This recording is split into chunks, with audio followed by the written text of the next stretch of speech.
following is a winter storm watch from the National Weather Service, which includes the following counties in Illinois, DuPage and Lake, and the following counties in Indiana, Lake and Porter.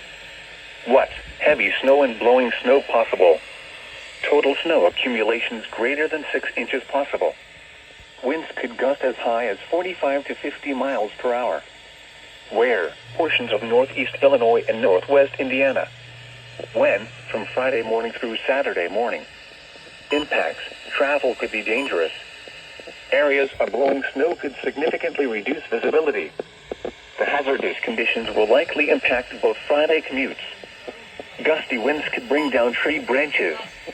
Additional details: the strongest winds with the potential for periods of blizzard conditions are expected Friday evening into early Saturday.